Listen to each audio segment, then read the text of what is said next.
Good morning and welcome to Today in L.A. I'm Mike Amos, he's Max Howell, and he's Bill Rice Jr. as we start a Monday.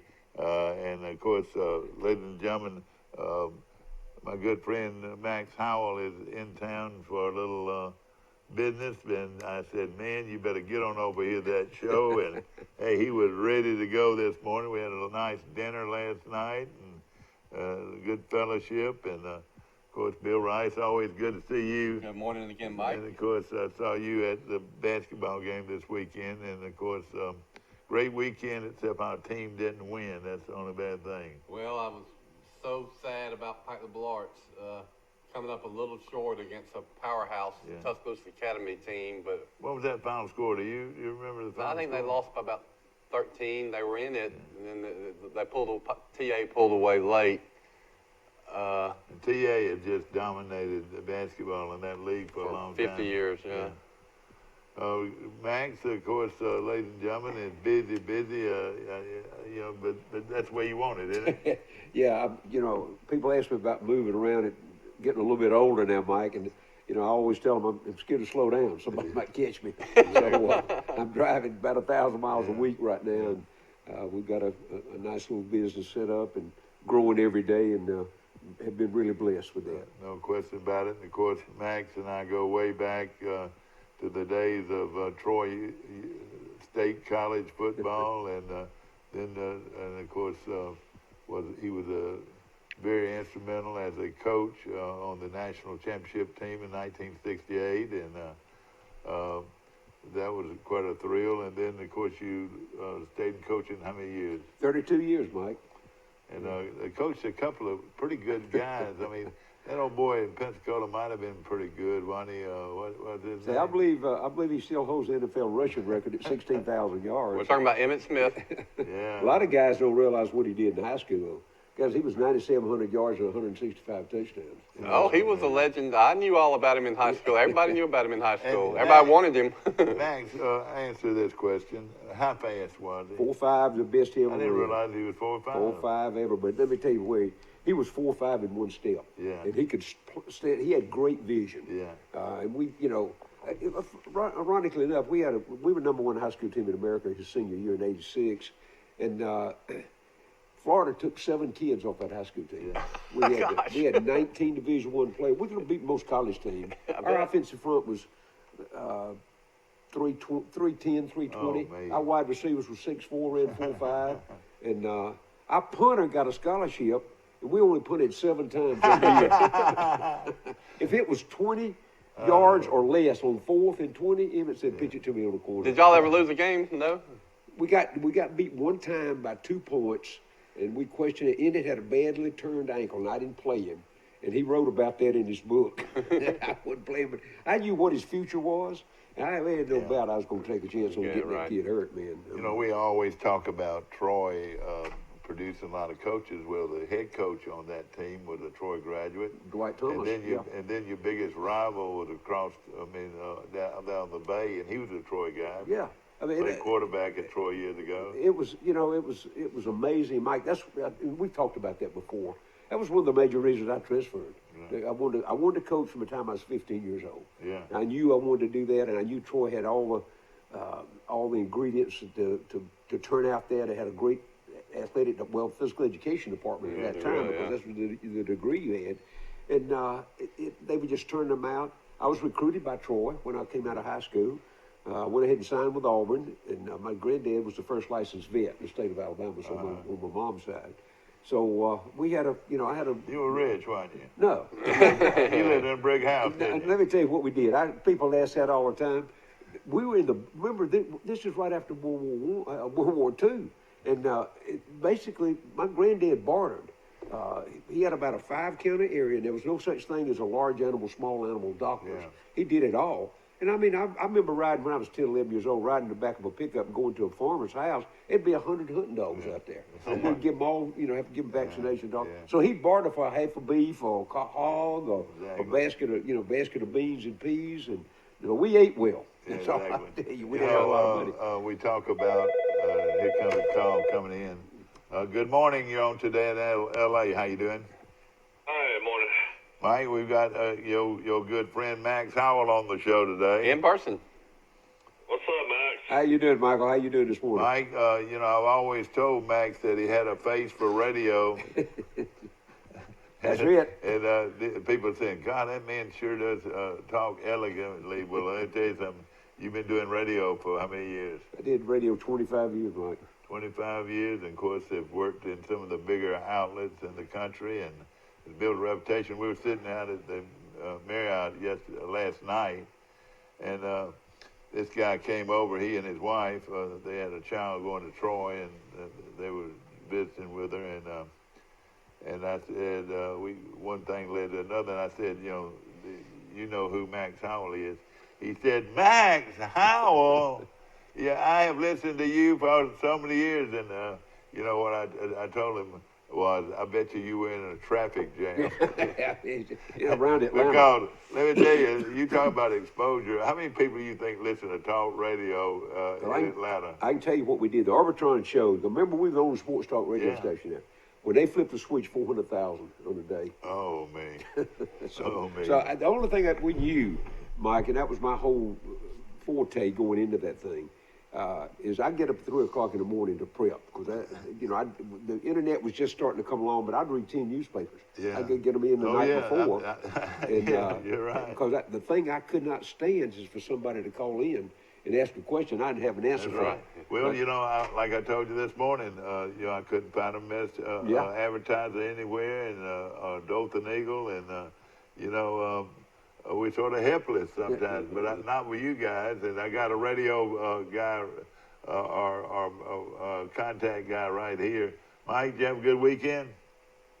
Yeah, it was a great weekend. It was beautiful up until yesterday. It started raining down here, but it was, just packed full of people in town for Valentine's Day, and then it's President's Day weekend. President's Day, I guess it's today, so everybody had that extra day. So hopefully I sold a lot of wine down here. I'm hoping. Well, I do too. Me too. But yeah, it was a good weekend. Apparently, Troy baseball was pretty explosive. I think they scored 67 runs and swept Northern Kentucky 4-0. It was raining yesterday, and somebody called me and said, "Where are you?" I said, "I'm at a baseball game." The baseball game is pouring down rain outside. Well, let me just say, there was a rough-looking day, and it did sprinkle a lot and so forth. But I didn't get there till the fifth inning. Their team, Northern Kentucky, scored 5 runs on Troy right off the bat. The next inning, Troy scored 5. Then in the third inning, Northern Kentucky scored 3, so it was an 8-5 ball game. Then Troy scored, 16 unanswered runs. And Troy hit something like 5 or 6 home runs. Troy had a guy, Mike, and that went 5 for 5. That's an offensive whole lot. You don't see that much, do you? I think they won all 4 games, and I think they had 21 doubles. It was unreal. Mike gave me 2 tickets to the basketball game. Like he's always willing to do that. So our family rode to Mike's house to get the tickets, and let me tell you what we saw. We drove by the softball field. There's a softball game going on. Go by the tennis courts. Every tennis court was full, so they must have had some kind of tennis event. Then we go down to the golf course, and there's some Troy golfers hitting practice wedges at the golf facility. We turn right, we see the baseball game and all y'all folks at the baseball game. Then we make another right, and there's 2,000 people at the basketball game in Little Troy, Alabama. Well, tell them about the good food you had too. Well, they had a Mardi Gras celebration before the game and gave away all kind of great food: Conecuh sausage, moon pies, rice and sausage, Cajun jambalaya. Cajun cake, Cajun ice cream. It was fantastic. Your cute little kids loved that. They loved it. They loved ice cream. and Rice was saying, ice cream. I want some more ice cream. Uh-huh. Well, let me tell you, the Conecuh sausage, which is good sausage. They made hot dogs out of them. Y'all know we got a gourmet cook here, and ladies and gentlemen, and we're gonna get some recipes from him today. But the Conecuh sausage, big Conecuh sausage, more than filled the bun. and you could have sat there and ate them all day. And a Connecticut sausage hot dog was really good, and so I filled up with that. I had pizza at the hotel before we left, and then we get out there and more food. And listen to this: after all the players, Archer players, and some of the other players were introduced, they said, "Go over there to the north wing, and we've got chicken." Chicken nuggets or something? No, it wasn't chicken nuggets, but it was chicken wings, and it was all the wings you could eat. Gosh. And you know, our guy out here at the steakhouse, Preston, and did a wonderful job with them. He had the real hot ones, and then he had the mild ones. And man, I guess couldn't handle the hot ones, but I really enjoyed the. It was great to see all those Coach Archer players at halftime. They introduced them. So that was awesome. And well, and it did turn out, and thank goodness it did, because if it wasn't for the Archer fans, they wouldn't have about 5 or 6 guys to come back. That would have been embarrassing, wouldn't it? You know, there were some other veterans that didn't go down there, because I saw Darren Faison that played in the early 80s. Yeah, he did go down, I think. Yeah, Darren did. He played. He graduated from high school with my brother Rush. That's Sheila's older brother and Tim's older brother. Darren was on the 258 team. No, that was Tim. But Darren wasn't on there?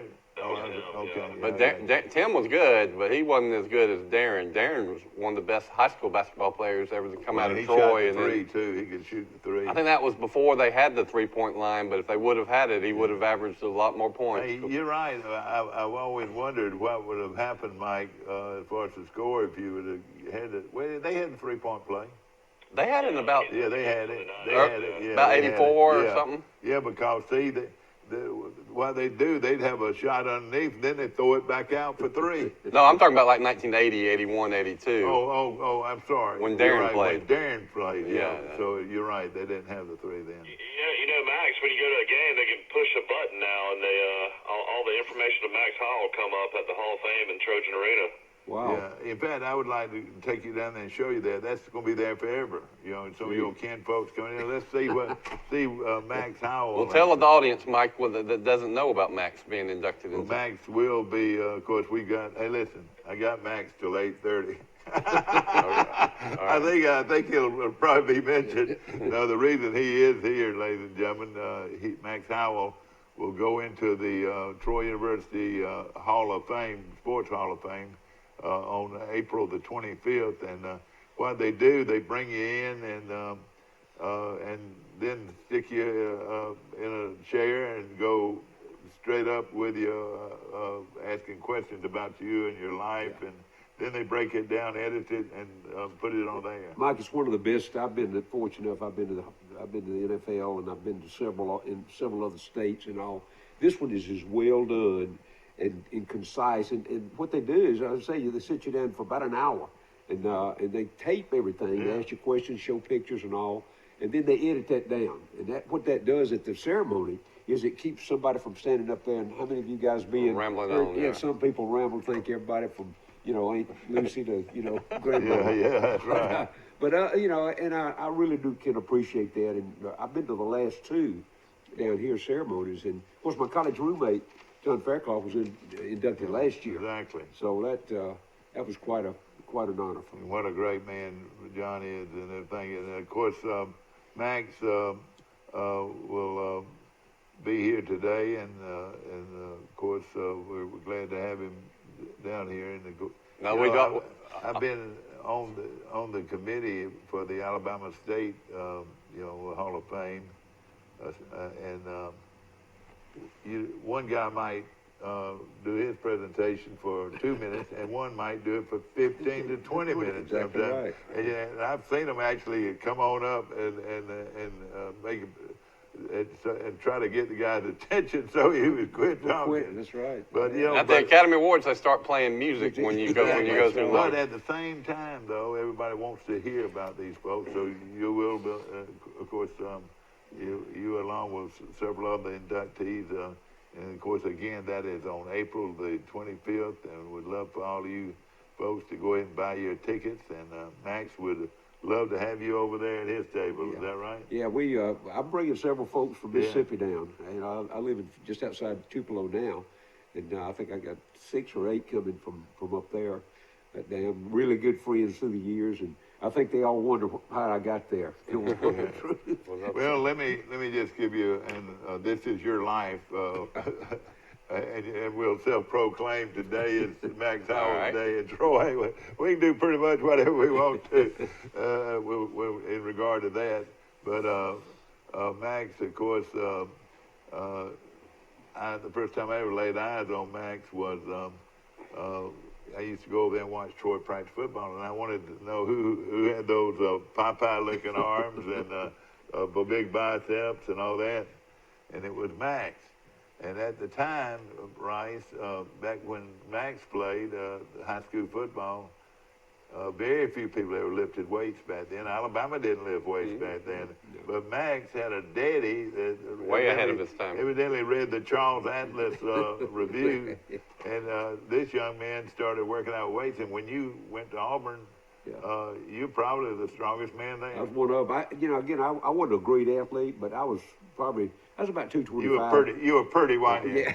Your 225 was big back then. Yeah, somebody told me one time, is one thing, when if you step off the bus, you might look like Tarzan, but don't play like James. That's right. What position did you play, Max? I was a linebacker guard, and they moved me to tackle my senior year because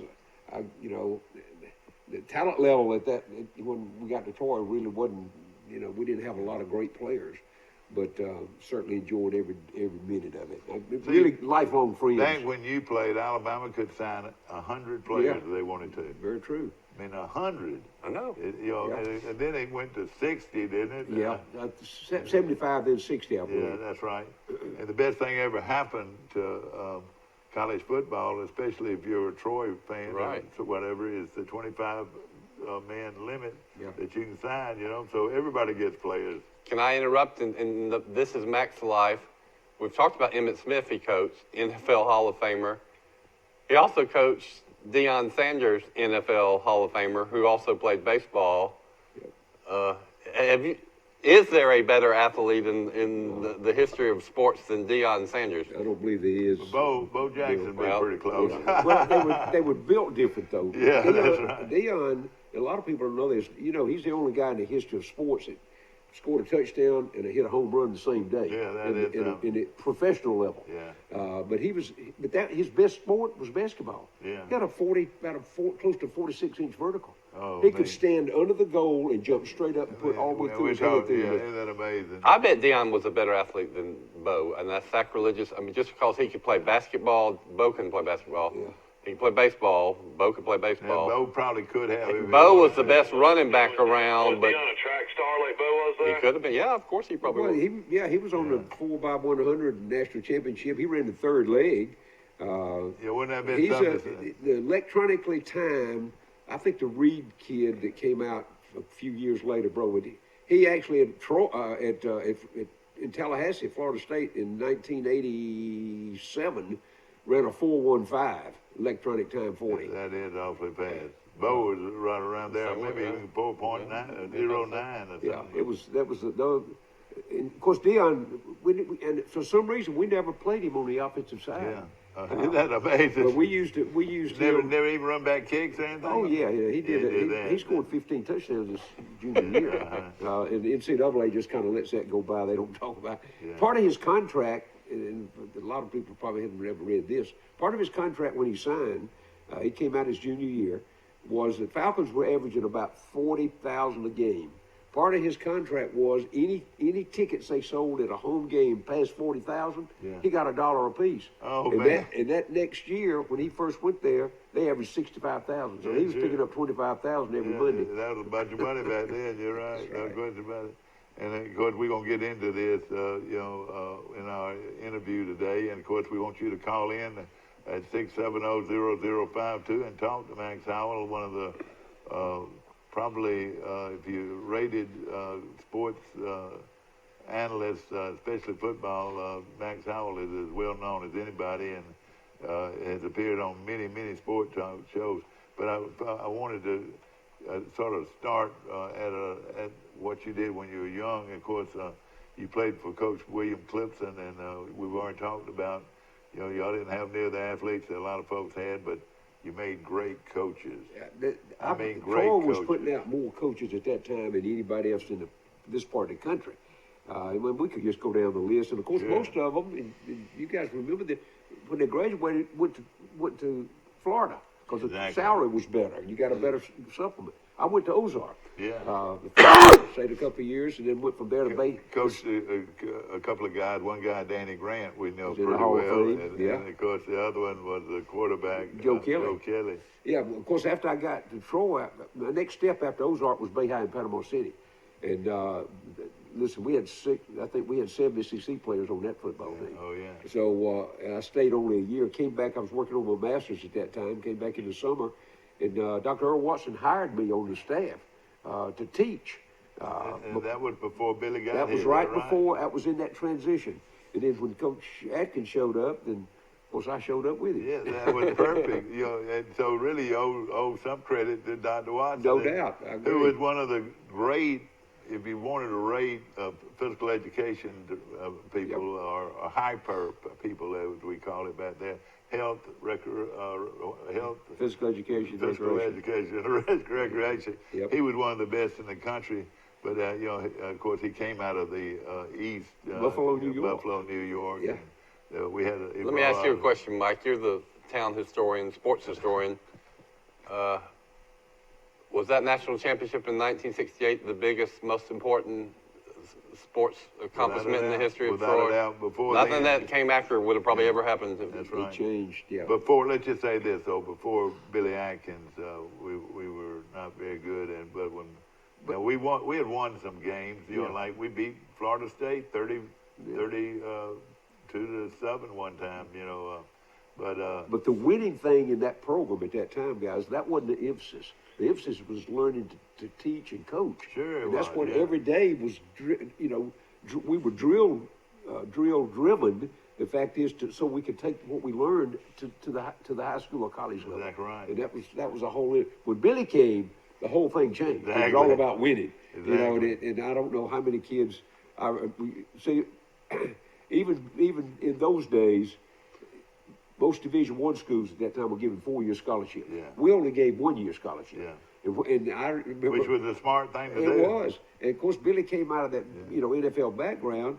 We would start in January, and if you remember, we were in that transition between NAIA and Division II. Mm-hmm. And during that transition period, the rule situation was very flexible. That's all I can tell you. So, and we took advantage of every one of them.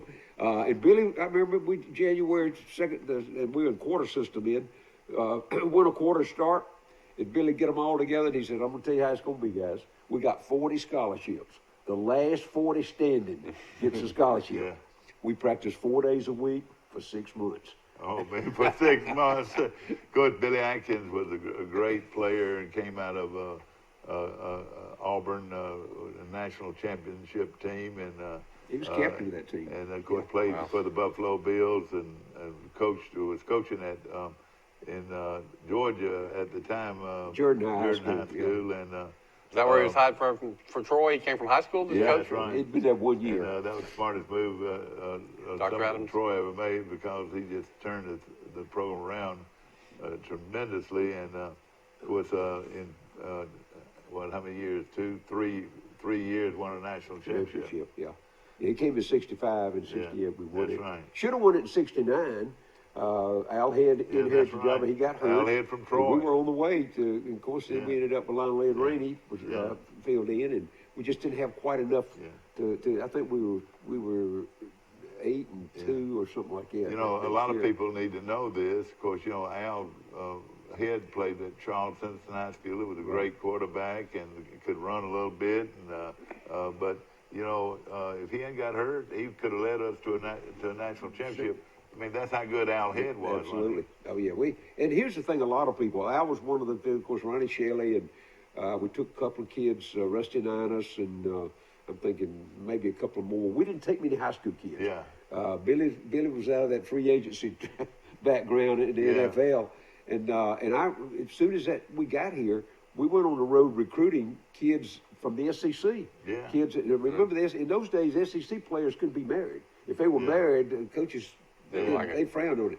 Dr. Adams built married apartments here, guaranteed the wife a job, and give the guys a scholarship. And I mean, it was, on that national championship team, I'm going to say maybe 2 or 3 kids that came right out of high school was even signed. That's right. Bill Russell was one. Yeah, all those guys that were, some of those guys No, Bill went to Auburn. That's right. No, Bill went to Auburn. Yeah, that's right. Y'all got him out of Auburn. That's right. I mean, it was a bunch of programs like that. Al Head came straight out of Ronnie Shelley did. Yeah. And Rusty Niners did. That's right. And then when you're going to NAI, I guess you didn't have to sit out, but you could play immediately. Right, yeah. And that's what, you know, we were playing, we used that part of the rule for our transfers. You go back and look at that roster in '68. I think we had a half a dozen players that started in the SEC the year before.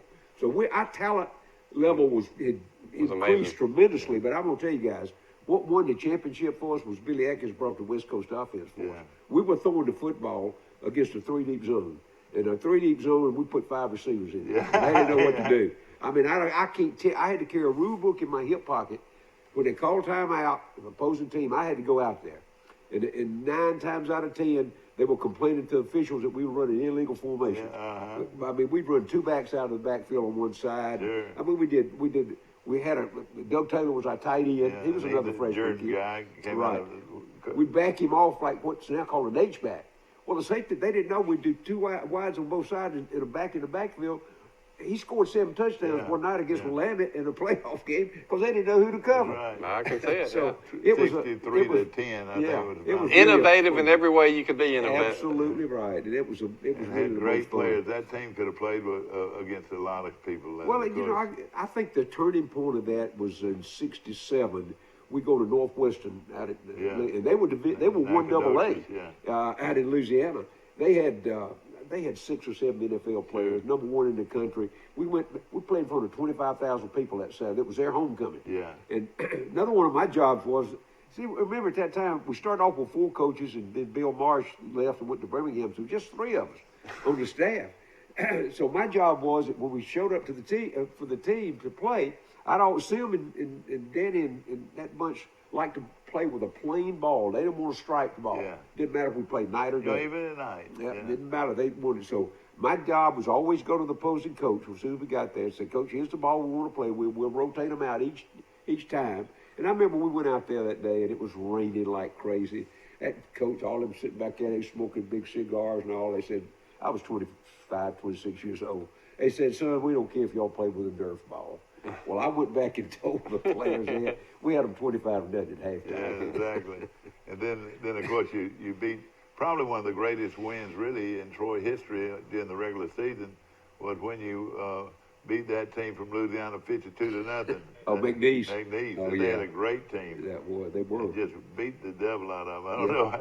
Well, you know, we had 1 loss that year, and that was that went up to Austin P. Yeah. And all that rain, and I can tell you all the background on that. But they had 6 transfers the week before. They were in AIA from Purdue. Yeah. And they did a good job in prepping for us. That whole defensive front jumped off snide. If you remember, jumped off sides the first snap. See, I thought that was UT Martin. Now, that was Martin. That's not what I was saying. It was UT Martin. You're right. It was. When we got there, We tied Austin P. that's exactly right. When we got there that day, we knew that, you know how it is, you have a feel about what's happening, you know. A lot of times we were very confident, but that ball game wasn't there, and they did a great job in coaching. They knocked our offensive front back on the first snap, and we never recovered that. We didn't lose, but what, 3-0 or something like that? Oh, yeah, real close. I talked to Sam Bird about that this past weekend, and he said, I don't even want to hear it. A guy named Nunemaker, that big guy that transferred from Tennessee. And, they had a bunch of good ones. They really did. But, of course, didn't have many losses, I'm telling you. That, Well, they won the most important ones at the end of the year, the last game of the year, right? That's right. Yeah, that's We all went to the playoffs. Were y'all the number 1 seed? Where was Troy seeded in the playoffs? Yeah, I think we were 1 or 2. You know, we got the home field. We had the home field all the way, of course, finished against Texas A&I in Montgomery. That day was cold. You Oh, remember man, that day? that was a great game, It was a good ball game, and I remember it vividly. If you remember the second half, the score, I think we were maybe tied or maybe one touchdown ahead. On the second half, though, we kicked the ball. Randy Hicks was I our remember kicker, that. and the guy caught it. He had 1 foot in the end zone and one out, Yeah. and he tried to step back. Yeah. And of course, it was a safety. That's right. That's right. I remember final score in that game was 43-35. Yep. And Troy Runny- beat a good Texas A&I team. Ronnie Shelley had, 3 or 4 interceptions, and Yeah. Oh, yeah. How good was he? he was God. as good a natural athlete as ever been here. I I'm want to gonna tell say you. his senior year, he intercepted 15 passes. Well, he was a guy, Mike. You could draw it up for him where he needs to be, but he could read. He Yeah. studied and he could read. He could read the offense, and I think you have to remember, our system was so Yeah. more sophisticated Yeah. because Billy played in the secondary, so he, of course, Sure, Philip yeah, Krill coached our yeah. secondary, but Billy made all the adjustments yeah. on the defensive side, and I'm telling you, Ronnie would just be there. Yeah. Of course, he went to. He was from Headland Right, and he went to he signed with Baltimore, I believe, Yeah. out of Troy. and ran back kicks too. Right. Was also a very good kick He returner. was, and Yeah. that's what brought him home. Yeah. He would fill those balls with everybody around him, Yeah. and he could do that at this level. When he got to the NFL, Yeah. first time he tried that, somebody broke his jaw about 3 places. But he was a heck of a player. But he had many great How was players. game film back then? I mean, was it? I mean, even clear? I mean, was it decent to study up on other teams? Oh well, some depending on some of the larger schools we played, yeah. Others, some films we get, Michael, you could even see in the dark, and they'd be at field level. The league that we played in at that particular time, guys, was not much better than a high school league. And I've told the story 1,000 times. We had good athletes. Don't get me wrong, kids that have played at the next level, but our system, they could not defend our system. We were running 4 wides. We were checking at the line of scrimmage. We were running no backs in the backfield. We had all the bells and whistles of what you see in today. And in those days, everybody ran a 3-deep zone. They had what they call the nickel back was playing on the tight end side. Normally he was across either a big safety or another linebacker. And we just run away from him. We'd run a wheel route on the backside, and that second back out, the linebacker's supposed to pick him up. They ain't never seen that before. And Jeff Cotton, I don't tell you, Yeah, Jeff Cotton how was a many great scored player. touchdowns Man. Jeff Cotton scored that year. Yeah, he was But, a super player. It was really a fun time, and of course I was I was by far the youngest guy on the staff, and it was. I relive those memories Yeah, I bet along. you do. And still No do, question. still do. You appreciate what that team did more as time passes. No doubt, Bill. That's very You true. know, my dad was the town historian, and he says the most influential thing in Troy history was the railroad coming to town, which makes sense. Nothing. Right. If you wouldn't have got that railroad, you wouldn't have ever gotten to John college Henderson, or a highway. Yeah. But I still say with that sports program, you don't have that great football team that got all that attention.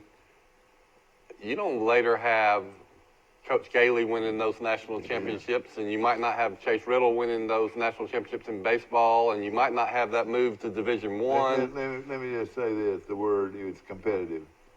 Troy was not really competitive until Billy Atkins got Very here. true. And listen, they've been very competitive ever They since. have. In every Yeah, sport. I'm talking about every year, That especially was- football. I think sometimes because of the history, because it has been a while, the stats and all get lost. They really do. That's Of course, right, Sims, yeah. I think Sims still the most accurate. Oh yeah, passer. yeah. And, Yardage, well, total I yardage. think total yardage in one season. Tim Bird, and I know these Corey stats. Robinson broke a lot of Sims records. Yeah, but Tim still got for one season. He threw for 4,011 yards, yeah. something like that, and 41 touchdowns. In the 2 playoff games, here it is. He threw for over 1,000 yards in the 2 playoff games. Yep. And listen to this, 11 touchdowns. Yeah. Yeah, he That was is phenomenal. And you remember, especially back then. you got to in remember those 2 games. You remember how we got him. He was a great all-state quarterback, Robert E. Lee in Montgomery. Georgia signed him and put him on the defensive side of the ball. Well, he didn't stay. Coach Dilly admitted later that was the worst mistake he ever made. Yeah. Was losing Sim Bird. But Sim was already on campus when Billy got. He'd already transferred. Playing for the Pi Kappa Phi fraternity. That's right. I remember it well because I was practicing on the across the street. But you know, so many memories, and I'll tell you another thing too. Y'all recruited a lot of players within 100 miles of Troy. Sure. I mean, a world of players from Columbus, a world of players from Dothan and Montgomery and Opelika and Selma and some from Mobile. But and that helped because it rallied the troops. And then Dr. Johnny Long came in with his band, and just worlds of people from Montgomery came down here and wanted to be in his band. And just think of how everything got excited. That's true. I'm gonna tell you that the story. We were rocking along, and we obviously the program was doing very well. The only conflict we ever had administratively, we had to go to Dr. Adams for this. Is on Thursday. Billy wanted for us to on Thursdays was a kind of our walkthrough game. We always like to go on the field. Rarely did we even put on shoulder pads. Most of the time it's just headgear and short. Sure, and walk through. And that was Thursday afternoon. That was Johnny Long's time to have the band on the stage. So we had a conflict. We had to let Dr. Adams solve that. And we did a rotation, as I remember. Some Thursdays we'd go out at 1 o'clock. Some Thursdays we'd go out at 5 o'clock. But even though that, nobody loved you more, Dr. Oh, I'm telling you, he was very influential. Yeah, exactly right. That was one of the one game, and we'll move on to another topic, but one game that sticks in my mind, guys, is we went to Conway, Arkansas, which is now Central Arkansas, which has won national championships too. We went to Conway, and we rolled up out there, and they were in that same transition. They were in the NAIA going to two. Sure. So I do my regular thing, going down and say, Coach, here's the ball out of it. He said, well, I got news for you. He handed me a sheet. He said, we play by these rules. It was 10 rules on that sheet. And they were a combination of NCAA and which high school. They were high school rules. Which one of them, you could not advance a fumble in NCAA. If you fumbled in NAIA, you could. Oh, okay. And I don't know if you remember, we went down the line on a pitch. Al was running the quarterback. This was at their place. Their place, that's right. And we beat them. Well, we dropped the ball. Jeff dropped the ball, and they picked it up and scored. Timeout, you can't do that. The guy pulled out the sheet, you can. So I went back to the sideline. I said, Coach, we're going to be in for a tough night. He said, no, we're not. Watch this. We threw the ball 46 or 47 times. We beat them 45-3 or something like that. So, I tell you, that was unbelievable. I tell you a game I remember. One of Scrappy Moore, the great Chattanooga coach, who was coaching his last game at Chattanooga. Yep. And all your quarterbacks were hurt. Every one of them except for one little old freshman named Shepard that never played on a college game before. Never played in the college game before. And he sat by Coach Atkins all the way up there on the bus and everything. And when he went out there, I think he threw for 3 or 4 touchdowns and threw 300 yards. Looked like an All-American, and had never played in a high school game before. Yeah. Y'all tell me a college game before. What did Coach Atkins do after he left Troy? Where did he? He went back to the NFL as a scout. Okay. Yeah. And he was very well known, and of course did a super job. Now he worked out. He was a man now. He worked out weight. He actually died on a weight bench. That's right. I want to say it was Arizona. Who came in after Atkins? Tom Jones. Yeah, from Robert E. Lee in Montgomery. And had a phenomenal record. I think something like 110, 113, and 8. Yeah. Did he have any success at Troy? Yeah. Yeah, he did for a while. I think he was 6-4, 7-3, and 6-4. Right. Like that. Tom was getting to the age at that time. He was wanting to do some other things. I remember I walked in his office one day after that. I came back to visit, and he was a big fisherman. Yeah, And in his office, he left a box of catawba worms. Oh, they God. get all over. Oh, God. I won't never forget that. I used to talk to him during practice, and he'd want to talk about hunting and fishing. That's all he did. But I tell you, offensively, he had a real good offensive mind. And he did. Then Bird Wiggum followed him, and then Charlie Bradshaw followed him. I think that's where it worked. And then Chan Gailey followed him. Chan Gailey and Rick Rick Rhodes. Rhodes and Robert Maddox. So when Atkins left, Max, did any of y'all want to stay, or did y'all go y'all separate ways? We all went. See, I left right before that.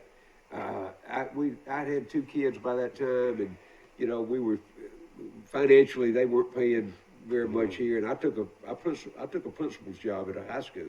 Already had a master's degree in education and all, and that job paid 3 times what they were paying here at Troy, and it was a financial thing for me. I stayed 3 years and then moved on to the independent director of independent schools for the state of Alabama. He was coached at South Montgomery. Yeah, that was it. That Tell was him who was your guy that I coached for you. I brought the All-American college team to coach Silberg, you know, and I had Larry Groves over there. That's right. I think I brought 3 or 4 guys. And our quarterback signed with Georgia. Yeah, Rayleigh. Yeah, yeah. Glenn Rayleigh.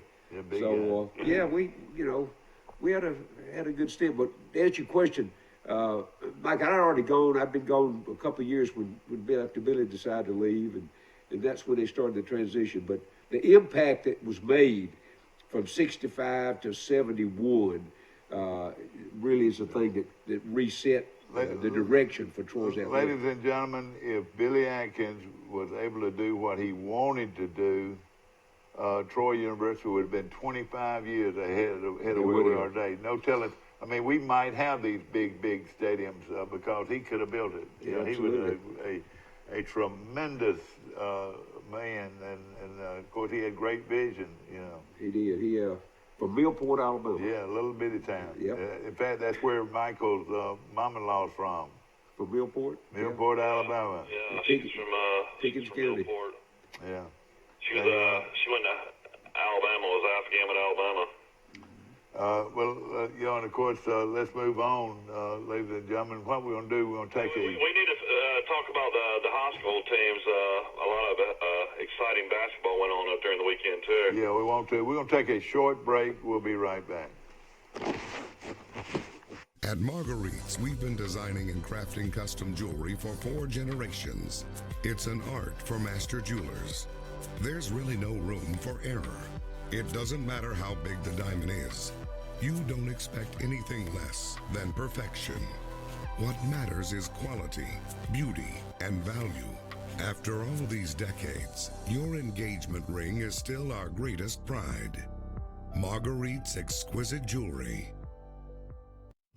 At the Piggly Wiggly, we proudly support our local farmers and bring you the best they have to offer, all at cost plus 10%. When you shop local, you reinvest in your community. Remember, buy local, shop local. Piggly Wiggly, local since forever. Trojan Auto Parts of Troy, home of Napa Know-How. Stop by and see owners Mike and Melissa Kilcrease and their Napa Know-How team with over 100 years of combined experience. We're the only locally owned parts store in Pike County, and we're fully stocked and ready to serve you. We pride ourselves on being your go-to parts store, not only for the simple items, but we specialize in those hard-to-find items as well. Trojan Auto Parts, the right part at the right price at the right time. Napa, a name you've trusted here in Troy since 1945.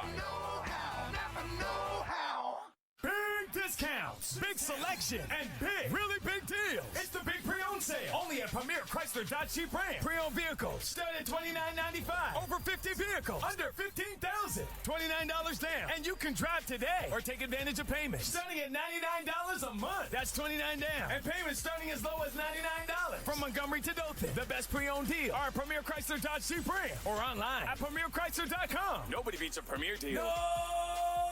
Nobody. At Marguerite's, we've been designing and crafting custom jewelry for 4 generations. It's an art for master jewelers. There's really no room for error. It doesn't matter how big the diamond is. You don't expect anything less than perfection. What matters is quality, beauty, and value. After all these decades, your engagement ring is still our greatest pride. Marguerite's exquisite jewelry. A personal touch, a high level of trust. Whether it's checking and savings accounts, personal or business loans, or our local friendly service. That's what Troy Bank and Trust customers expect. But now we offer more. Free identity theft protection for our new and existing customers, protecting your family's time, money, and good name from identity theft. Because protecting your identity is now a big part of our identity. What's his name? The little pitcher. So good, Mike. Back to our show. Nelson Ken. Yeah. Back to our show, ladies and gentlemen. We want to congratulate Pike Liberal Arts. Of course, they lost the game, but hey, we're talking about a team that came into the tournament with a 14-10 record that almost pulled it off. They actually led in the second half and trailed by 2 going into the fourth quarter, and gave Tuscaloosa Academy all they wanted. Coach Wimp Sanderson's son, what's his name, Mike? Barry. Barry? Barry Sanderson. Yeah, Barry Sanderson, and did a great job with that team, but Pike gave them all. Barry coached a long time with Dave Odom at South Carolina. He was assistant there for a long time, and then he was assistant when Wimp left Alabama and was at Arkansas Little Rock. So he coached, NCAA basketball for several years. He's a very,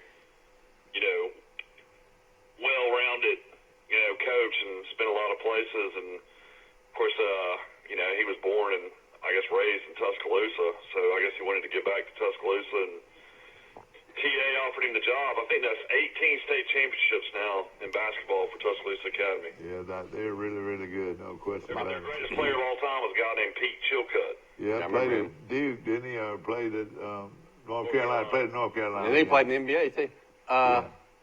My cousin, my late cousin, he passed away, but my first cousin played for 4 years at TA, and I think they won 2 or 3 state championships when he played.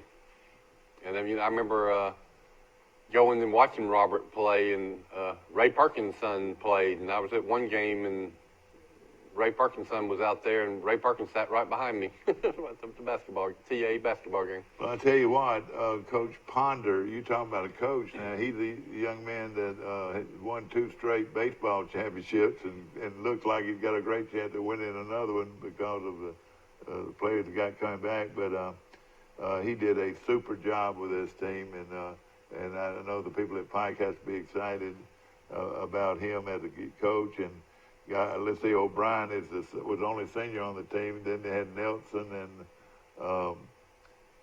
the Cross kid. The Cross kid's only a 9th grade, I had to mention earlier. And then the Nelson's only a 10th grader. So you're saying the basketball team might be back? That's right. And Knotts is another young player. And Javon, what's his name? I think it's Christensen. Christensen, real good player. All of those guys come back. But again, congratulations on going to the finals of that tournament, Yeah, Charles Henderson Lady Trojans got revenge and beat Ramsey 49-40, so they're going to the Final Four. And I think that probably won the state championship for Charles Henderson. I think they'll win it all now. Yeah, they are really, really good. They've got a kid that's coming to Troy that is their best player, Mike. He is really, really well. Of course, the coach is. This is she. She.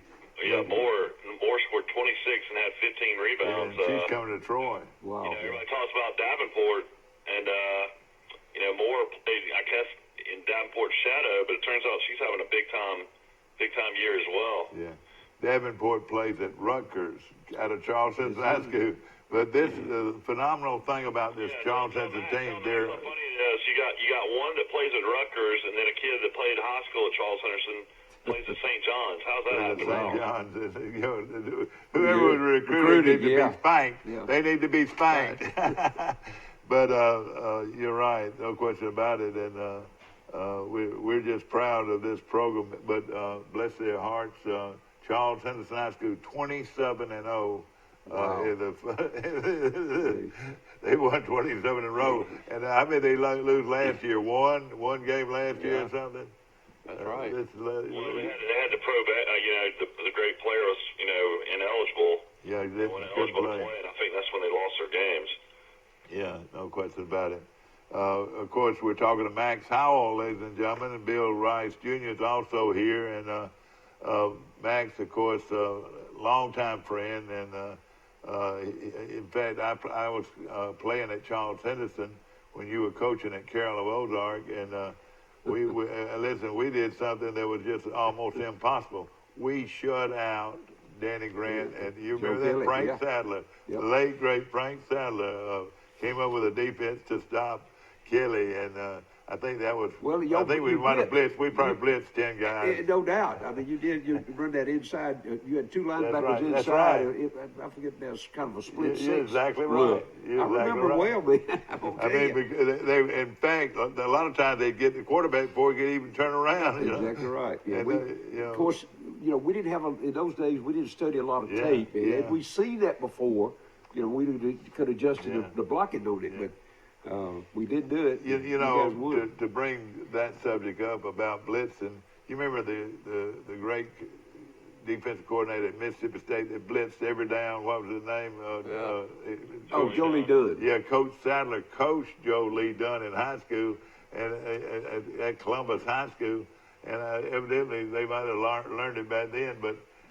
They finally caught on to Joe Lee Dunn, but for years you couldn't turn around against the Mississippi State because they blitzed everybody. See, I think I've told this story a couple of times.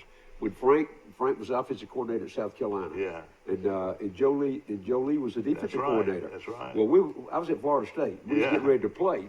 And Frank had just left, if you remember, left in the spring and went to Chattanooga. Yeah. Well, I called Frank. I said, all right, you got to give me some help. Give me a key on Joe Lee. He said, if you'll tell your quarterback to get in the gun and just throw it, the first 3 snaps we threw, we had them 21-0 the first 5 minutes. And that was because Joe Lee was bringing everybody. And they banked on getting to the quarterback is what they wanted to do.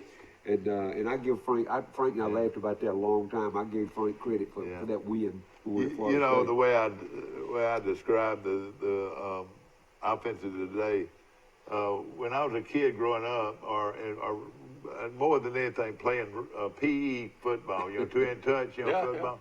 I was a quarterback, believe it or not, but at PE, and I said, all right, guys, this is 3 complete passes as a first down. All right, I want y'all to go out about 5 yards and all turn around. All right, so hike. Throw it here, hike, I throw it here. And there was always somebody wide open because they couldn't cover everybody. And we just moved it down the field and kept the ball away from the other team. But it reminds me of 2-in-touch. Mike, that's what we did at Troy. I mean, when we were here, Billy knew the same concept. They had 3 defensive backs, and then to the wide side or to the tight end side, they always had that 4th guy. We'd run it to the other side, and somebody always open. I mean, always. And boy, you had Vince Green and Danny Grant and Bobby Hensley. Those were 3 of the best receivers. Well, and then Doug Taylor was a great tight end. That's right. So. The late, great Doug Taylor, who I think needs to come in. I'd love to see some tape of some of those games. That was before my time. Oh man, it was something to watch. I didn't play on that team, but I sure watched it closely. It was really good. Another whole new story was that, your dad and I were raised together in Prattville, Alabama. Yeah. Saying that, of course, I followed his career. Y'all moved to. He moved to Troy in 4th grade, so y'all got to run around Prattville together until. Well, I'll tell you this: Prattville was sure not like Prattville is today. Oh my goodness! He said Troy was a lot bigger than Prattville. Farmland, wasn't it? Oh yeah, man. It was. I left there in '58. It was 2,500 people. There's 45,000 now. Bryce, I tell you something interesting. Chase Riddle's brother coached you in high school. Is that right? Ed Riddle was the head coach. That was Chase's brother. Yeah. Can I tell Chase Riddle's story? I'm a big fan of the show Breaking Bad. Yeah. And they had a sequel movie called El Camino that debuted on AMC last night. And one of the actors on that show was a guy named Robert Forster. He's best known for his movie Jackie Brown, which is a Quentin Tarantino movie. Michael Amos might know that movie, and the actor I'm talking about. But he bears an uncanny resemblance to Chase Riddle. That actor does. Yeah, exactly. Boy, what a great coach he was, too. And, but again, Max becomes a legendary coach along with Philip Krill and Billy Atkins and turning Troy's program around. And then You know, Billy brought in at one time. He had Wayne Frazier in there. Wayne replaced me when I went to back to the public school. And then he had one of Alabama's great all-time great Mike Tank Mitchell. Yeah, I remember coach there. Yeah, Tank Mitchell. Yeah, his son was a fraternity brother of mine. Real nice guy. Yeah. And he was a good nose guard at Alabama, and coach there. And I was trying to think of a few more. Bobby Washington didn't coach for him, did he? No, he didn't. Bobby came later. Yeah, boy, what a great coach he was. He is, and he ended up being a principal high school. That's went right. back to Georgiana. Won a state championship at Prattville. Right, he did. And another friend of mine that I played with at Troy, won a national state championship at Troy, was played quarterback at Lanier. Oh gosh, now I can't remember him. I'll come up with a minute, but he was a quarterback at Lanier in high school and played at Troy, sparingly, and stayed in the program though as a student coach, and won a state championship at Prattville. Is that right? Yeah. Don't you think that you want the high schools in Montgomery to do well because they're feeder programs for Troy's program, right? I might be running out of these coaches, but Debo's won a state championship at Prattville too, didn't he? He absolutely did. Yeah. No, he coached at Prattville. He didn't win a state championship. He sure did. Yeah, I thought he did. Yeah, then he went back to Laverne, I believe, or somewhere. He got to a state. He might have won the state championship or got to a state championship at Luverne. I think that's but he did coach at Prattville for 1 year, I think. Yeah. That was the only head coaching experience he got before he was named head coach at Alabama. And then he'd been defensive coordinator just 1 year too. Mm-hmm. Yeah. Well, I thought he had built his reputation as a defensive coach. That's what I don't understand. He was only defense coordinator for 1 year at Alabama. It was just still to me to this day that's one of the more stranger hires. Now I will tell you, out of Opp, Alabama, he was out of Opp, Alabama, and he was bigger in high school. He weighed 220 in high school, but he weighed about 200, 205 in college. Was not real fast, but he was one of the best football players that ever played at Alabama. Mike DeBose from Opp, Alabama, and of course coached at Luverne. And wouldn't you agree? Oh yeah, no doubt. He did. Against Tennessee, he almost won the game by himself. He did. In the fourth quarter, he blocked a kick and hit a guy and recovered the fumble, and Alabama was able to win the fourth quarter. That was when Coach Bryant was going with those smaller guys. Yeah, a lot of speed.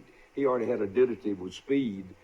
You're close to one of the all-time great nose guards, little Tommy. You were talking about him the other day, little Tommy. The guy that worked for South Central Bell. Worked for South Central Bell, Tommy. Yeah, what a nice guy. But he Tommy Somerville. He probably didn't weigh 180, 185 pounds. Well, I mean, you go back, look, Charlie Pale was a tackle. That's right, Jimmy Wilson, Jimmy Sharp, all those guys were 190 pounds, The pediatric surgeon, what's his name? The pediatric surgeon in Montgomery. That was a great coach, too. A lot of those guys, there was then the transition, happened when the big guys started coming in, and they were able to find. And of course, the off-season conditioning program, I think, is really what made those bigger guys become very important in the coaching industry. What we got out here, guys? Got it? Huh? Next show. Okay. Good. We need to mention over the weekend in basketball, Troy fell 81 to 77. That's 3 straight losses at home. I guess they lost to South Alabama by 4. They lost to La Monroe by 3, and now they've lost to Lafayette by 4. I mean, tough season for Coach Cross. Of course, injuries, and I just don't know what he's going to try to do recruiting wise because you're only losing one senior. Well, it was senior night. You're right, and they gave away. I guess you're going to have to ask the one senior, and the other one was the manager. Who's the one senior? I think you're going to have to ask a few of these guys to go ahead and transfer out or part ways. I don't know how that works in basketball. Well, let me tell you, just that. Remember, all those scholarships are 1-year scholarships. So that's nothing unusual in today's market. In particular, that was Division I only has 13 basketball scholarships. So you make room, you find room for them. And then Alabama has an impressive win at home against LSU. They actually retired Wendell Hudson's jersey before the game. It's the first jersey in Alabama history in athletics to be retired. So that jersey is now hanging in Coleman Coliseum. Nobody can ever wear the number 20. I guess Wendell Hudson was one of the original first African-American players to play The first. In the SEC. So great honor for Wendell Hudson. I'm going to say this right now. I don't think football has ever retired a jersey. I hope they don't. I like that. I don't think football has ever retired a jersey, Mike. Mike had it right. It was the first in athletic history at the University of Alabama, as far as I know. Now, I guess, I don't know where this came from, but I guess they're doing it because he integrated Alabama athletics, which is a huge deal. And he did it with class. He played for Sam Newton, and about 2 years before they integrated the football team, people don't think about this, but they integrated the basketball team. Yeah. Much has been said about Coach Bryant's role in integrating or not. Could he have done it faster because he had such power? Well, it was Sam Newton that went to Coach Bryant and said, "Hey, I want to recruit anybody I can," meaning I'm going to recruit black players. And Coach Bryant said, "Go ahead." Yeah, right. And he recruited Wendell Hudson. Was that after Wendell Jackson came? Wendell Hudson was probably 2 years. He got his scholarship probably 2 years before Wilbur. That's when Hudson played. Yeah, exactly. Well, of course. But it was Wilbur Jackson and John Mitchell. Missouri, who was only 11-13, so that was kind of a shocking loss. Auburn now is 22-3, but nobody expected Missouri to beat Auburn. Of course, they were playing on the road in Columbia, but that was kind of a interesting game. Mike, you were talking about Troy baseball, and they did their pitcher Thomas, the kid from Coleman, who's their top pitcher, struck out 14 out of the first 15 batters he faced. My goodness. Struck out 14 out of 15 That's almost unheard of. And, he did. Are you going to head to Tuscaloosa? Troy plays Tuesday at 3. I sure would love to do it, and I'm going to look into it. Rice, you can ride up there with me if you wanted to. Ride up there and eat at Jim's Barbecue. I'm telling the guy that lives up there and said, "Yeah, man, I'll go to Jim's Barbecue." He said, "Where is that?" I said, "Well, you haven't been living there very long, have you?" But the game starts at 3 p.m. You'll probably be you could be back in Troy about 10. Probably. Yeah. Well, I wouldn't. You're right. It'd be a great I'd idea. like to go. I'd like to say I haven't seen Alabama's new baseball facility since they spent $50 million upgrading it. Yeah. And of course, they've been awful. Is the team better? No, they're awful. Yeah. Go figure. Like we mentioned though earlier, it looks like possibility it's going to rain. We got a call coming in. I'll put you on hold, Mike. Now you can watch this, Max. Now you can see how it goes. I'm gonna figure out how this works. He's on the other end of this all the time. Here we go. We're gonna go on 3 steps. And we got to do the same thing on this one. We're gonna reset this one. All right. So we got both of those there. So we go here to here to here. And here to here to here. There we go. Got both of you on. Is it Will Matthews or who is it? It's Sim Bird, Mike. Sammy Bird. Your ears burning? Sim Bird, ladies and gentlemen, the All-American. And Sim, we've been talking about you this morning on Today in L.A. I want you to know that be real careful what you say, Sim, because you're on Facebook. You go out to 2 billion people this morning. Well, I tell you, Mike, it's good to talk to you. Enjoyed seeing you this weekend. It was a great time with the Coach Archer's gang, and a lot of fun, and great to see a lot of old friends. And I think you've got a real dear friend of mine on your show this morning. That's right. His name is Max Howell. This is your life, Max Howell.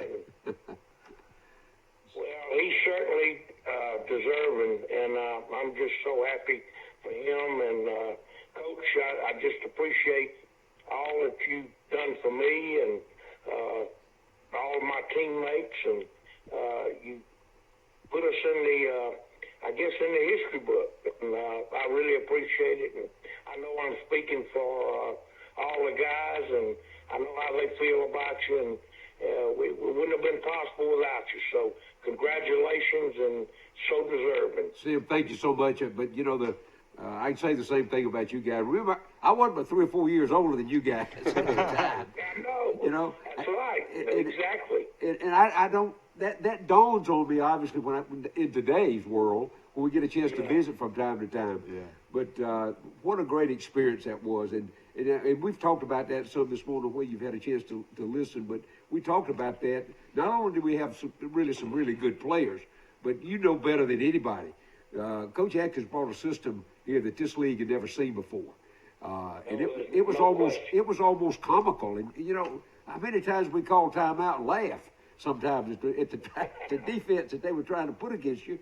And it was just, it was such a, I never, after this experience that I had here, I went on and obviously had a great chance. I was at Florida State. I had Emmett in high school and all. And I never claimed to be a smart guy. But I tell you what I learned, Jim. I learned how to read a roster. I can tell you where the players are.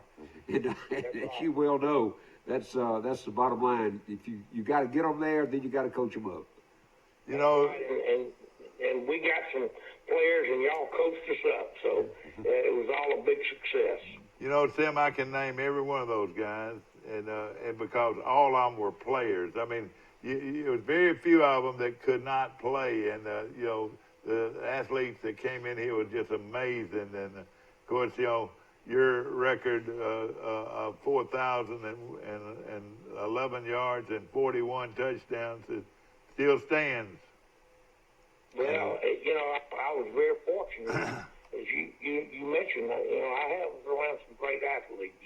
And we were so far ahead, when I say we, the system that Max mentioned about Coach Atkins is, it was unbelievable. People had never seen that. And, it took them a while to catch on. So yeah, they did. We were fortunate, and,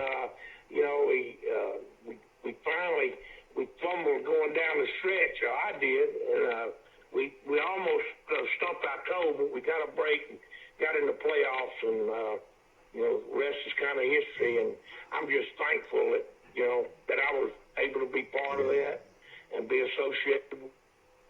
Sim, I don't know where you've ever looked at all the stats and ought to remember, but I think we threw, in '68, we threw 386 times, and I think I got this in my scrapbook. I think you got caught behind the line 11 times out of 386.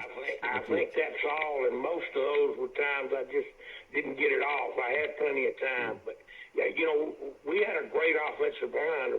I mean, as good as you ever want to see, and people would be astonished that we didn't have anybody other than George Hires, what you consider big. I guess George was probably 240 maybe. That's right. That's about right. My banker friend from Alex City now was a pretty big guy. Yeah, Steve Crow was a big guy, and but Alvin Dees and you're right, a little bit of guy. They were, they wasn't much over 205, 210. And Fran Collins played the other tackle. He was about 6'4", but he didn't weigh but 180. That's right. But, Bobby Floyd. Bobby Floyd. Hugh Cole. These guys could play. Hugh Cole and Alvin Dees. They was good at. And you remember, Sam, we brought the plays in and out with the guards, if you remember. Yeah, right. And of course, Bobby Floyd and these guys went in and out, and they were just outstanding football players. A lot of people, said, where did he get all these players? Where did he get all these players? And a lot of coaches said he goes down to the jail, to the county jail, and he bails them out. And we had one or two. He said they had to have a police escort to campus. I mean, people, what I'm saying is, they said, how good can a team like this be unless they went to prison and got them out of prison? Well, we did. From all different walks of life, and how they, Coach Atkins and Max and Coach Creel, were able to take these guys, and some people call us renegades and mafia, and who knows what else, because we all came from different walks of life, and you got to think about this. We all came in 1966, 65, and they were able to mold all these different personalities. And within the third year, we win it all. And that says a lot about the leadership we had and the direction that we got. And no matter what happened, when it came time to tee it up, we were ready to play. Sim, I think part of that was too. As you mentioned, all these guys came from different backgrounds. Most of them came from different schools. We took a bunch of transfer kids, but I think really what solidified Billy and Philip and I used to sit around and talk about that was the concept that you guys caught on and really performed in the system. Billy brought it down to a level that communication was utmost, and we got success early. And I think that's what I think all of you just bought into it right away. You had a chance to play and make some national headlines, and I think it was a unified effort. You know what, Sam? This is Bill Rice Jr. I'm struck by all of you guys too have Troy in your blood now. I mean, after you left, you kept pulling for Troy University. I mean, well, I think that Troy University. I know I speak for all those guys. They changed our lives, and I'm real happy to say that probably 95% of those guys that were part of that team went on and had a successful Very true. Business. Very true. Yeah, I think we debunked that idea pretty quick, Sim. You guys graduated and all became successful in your business, in the business world and other endeavors. We debunked that thing of renegades. I think it took a few years, for people to realize that we took transfers. There were transfers, and it was legal to basically, you guys brought into but the system. don't you also think that to get to where Troy's gotten, you've got to have people that played that still care about it and keep up with it, and they're the foundation. Exactly right. I know that every one of those guys loves Troy University, and it's part of our blood, and it's part of what. No question, what made us, gave us the success that we had, and it's something I'll never forget. And it's a place that I feel like's home, and it's in my blood and in those guys' blood. So we're thankful we're part of that university. I want to ask you something, a couple of things, Sam. I've known you forever and played ball against you when you were at Lee, played baseball against you. You were a pretty good shortstop, too. And pretty good guard in basketball, too. You're a great athlete. But, Sam, who did I'm going to tell you who you look like, but I'm going to ask you first, who was your favorite college player when you were growing up? Amos. There's no doubt, because you look just like him. You can't. You might not have had hump shoulders, but but he had hump shoulders. You had hump shoulders. He wore those white shoes, and you wore white shoes. Isn't that right?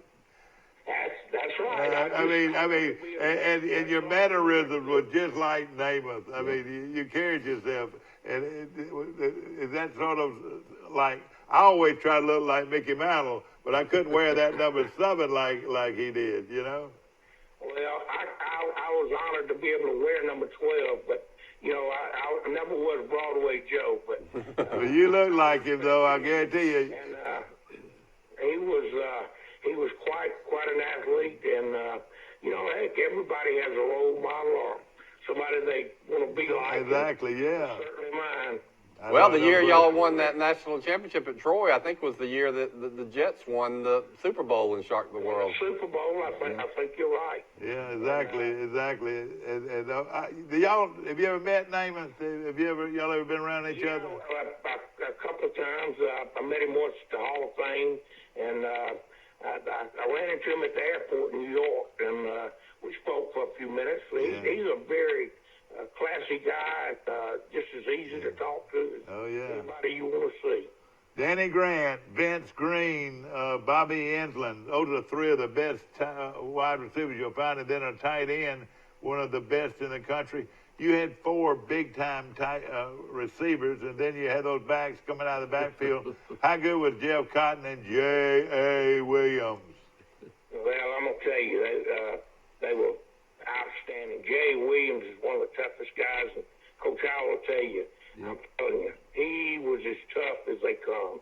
And we used to have a play where he actually had to block the defensive tackle. Right. And I've seen 240-pound guys and put them on their rear ends. I mean, he didn't care how big you were or anything. He'd take you on. Yeah.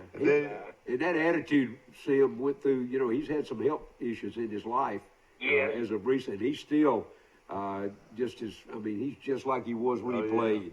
He attacked that health issue just like it was a player, you know. And then a guy that's not with us anymore that played in the championship game like an All-American, Cecil Barber. Yeah, he was a fine tailback, and you know, you saw him, what a difference he made. And Coach Al will tell you, we were really thin. Jay had gotten hurt, and Jeff had. We had one guy wasn't able to play in the game, and you know, we had to use Al Head played some tailback in that game, and Andy White. You played Andy White, one of the coaches. We had to dress out one of the coaches. I mean, we were really banged up, wasn't we, Coach? And no doubt about that. We told the story earlier this morning, Sam. The turning point was in that second half kickoff. You remember? We kicked it to him. The guy stepped out of the end zone, caught it, and then stepped back in. And and we took the ball right there. And then it was, even though the score ended up 45 to 37 or something like that. Yeah, but 43 to 35, I think. Yeah, but we dominated those stats way better than what the score said. Yeah. Let me throw out a couple of names to you: Larry Groves, George Little. Transfers. I know it exactly though. Gillespie and Hayes. How good were those four guys? They were pretty good, weren't they? They were on defense. They could play anywhere. Yep. I mean, they were tough. We got a lot of credit as offensive. You know, we scored a lot of points and whatnot. People didn't realize how good we were defensively. That's true. You're right. And George Little and Bill Russell. And, Bill Russell was a great defensive end. We had great, and then in the secondary, you had Ronnie Shelley, All-American. Hey, he was as good as ever played the game, wouldn't you say, at safety? Yes, he was. And Frank Elmore was as tough as you get. And we had two young corners, and, they performed like veterans all the time, didn't they, Coach? Yeah. No doubt about it. Cooper and Darwin Fowler. Darwin Fowler. Outstanding defense. I mean, do you remember the game where your hated rival was moving the ball on us and Darwin steps in front of him and went 90? You remember that early in the game, and we beat Jackson State 40-something to nothing that game? Yeah, that's exactly right. Darwin Fowler. Did you know he became the head guy at the naval base in Panama City? Did you know that? He was a commanding officer. You know how he got to Troy? I brought him here when Panama I came from Bay High. Yeah. He could fly, no question about it.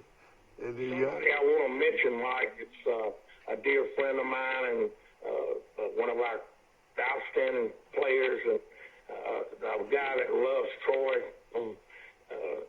Every bone in his body is having some health problems, and that's Rusty Ninus. Yeah, I know it. I love Rusty. Everybody to say a prayer for Rusty. He's battling, but he's a battler, and he was one of those linebackers. Y'all had about four.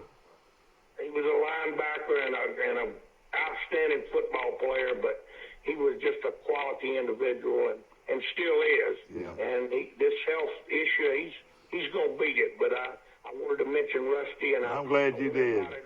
To say a prayer for him, and he's going to come through this, and we'll see him back at campus soon, I hope. Of course, our tight end that was so great for us that scored 3 touchdowns in the championship game.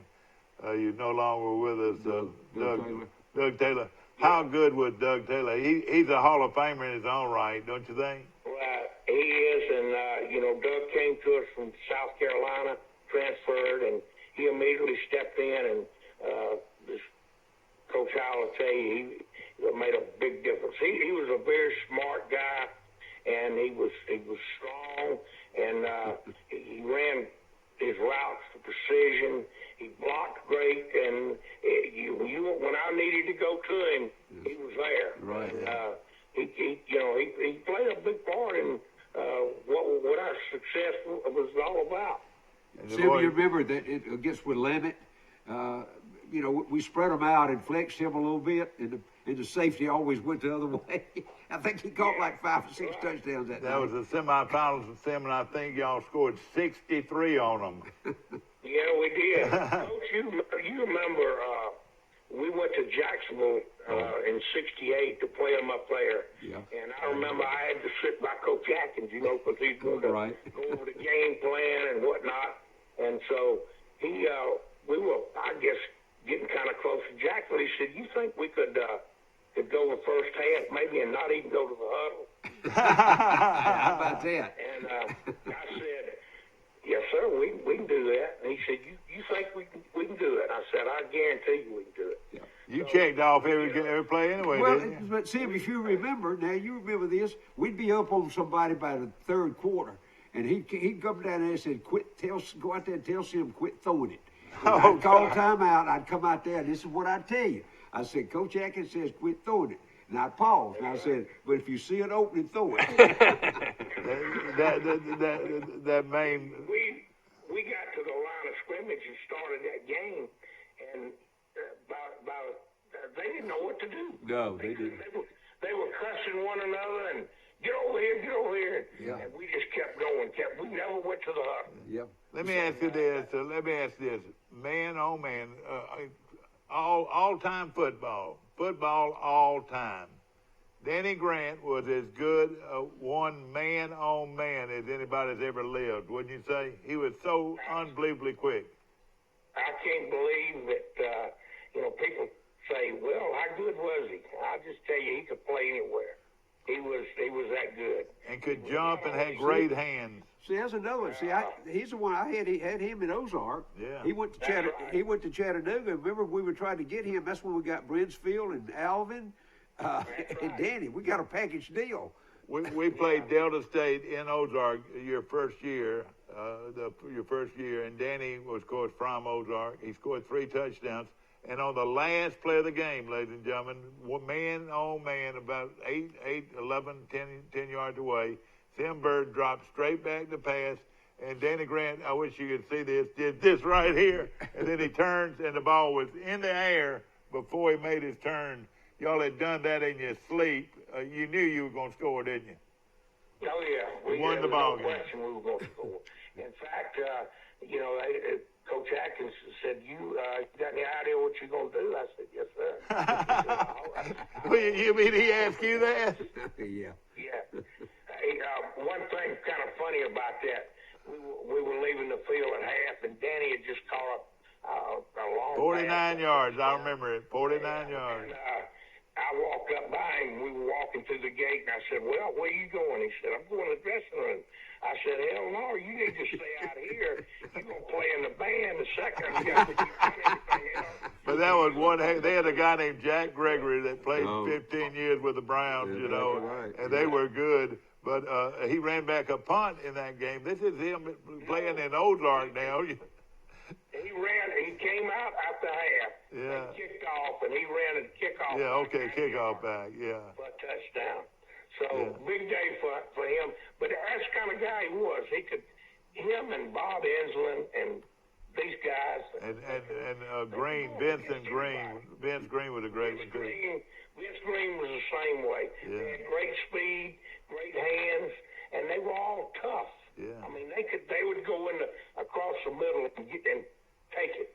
Yeah, exactly. Tim, here's one that I don't know where you guys would have known about this, but we went to Jacksonville. I guess that was either 67 or 68 when Bobby ran that opening kickoff back. Ran right by Charlie Pale. We ended up beating them. Maybe that was the game we talked. We ended up scoring like 40 or 45 on them. And so we all got on the bus. When we got back to the dressing room in Troy, Charlie Pale was sitting on the steps of the office. Well, the clock got more than that. And basically what he wanted to do, he wanted to know how in the heck did we get that many football players to come to Troy? Because remember, he'd been at Alabama, and he took over at Jacksonville. And that was before he went to Clemson over to Florida. But he couldn't understand that. We didn't take any mercy on anybody, though. Well, I tell you what, you live in Montgomery, and I bet you every time you pass Crampton Bowl, you think of all those great moments. But the great thing about all y'all, a lot of your friends and teammates still live in Montgomery, and y'all get together all the time, don't you? We get together every chance we can, and we all live within a few miles of each other, and we spend time together every month. So it's great that we can reminisce and tell all those stories. And the older we get, the bigger the stories get. Absolutely. The better we work. Well, let me tell you this. One thing about the young Max Howell, the coach, he had the rough task of bed check.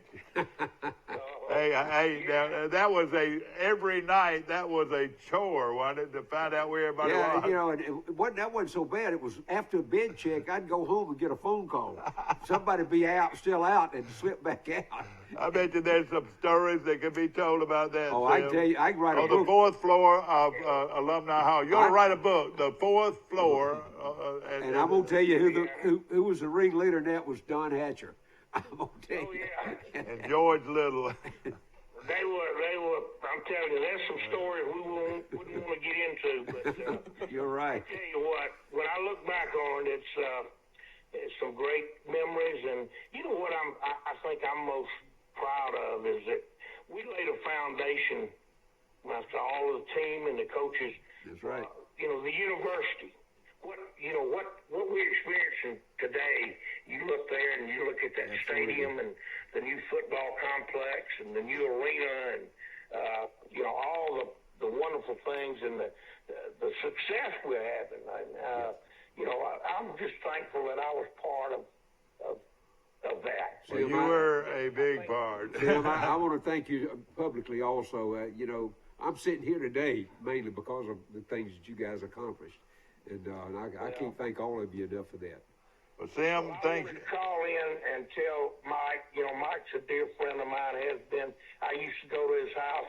Mama cooked spaghetti for us. That's right. Back a few years. But Mike and I have been great friends. And I called in Mike. Mike's, in my opinion, is a number one alumni that's ever come through there. He loves Troy, and he loves all the players. He knows everybody. And, Mike, I just want to say I know I appreciate you, and I know all the people at Troy appreciate everything you do. And, Coach, I'm awfully proud of you, and I'm proud to have been associated with you. And you made a big difference in my life and in the life of my teammates. And I want to welcome you to the Hall of Fame family, and I'm proud that I'm going to be standing alongside you again, and we're going to be together. And to be in the Hall of Fame with a class guy like you means an awful lot, and I'm awfully proud. Sam, thank you so much.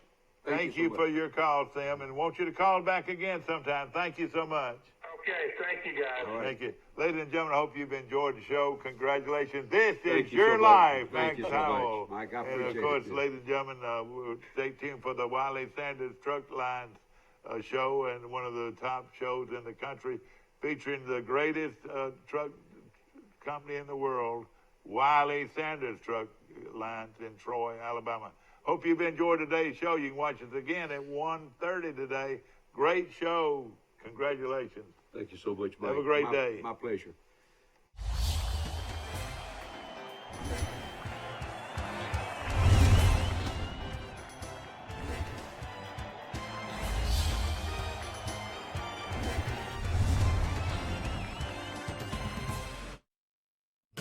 At the Piggly Wiggly, we proudly support our local farmers and bring you the best they have to offer, all at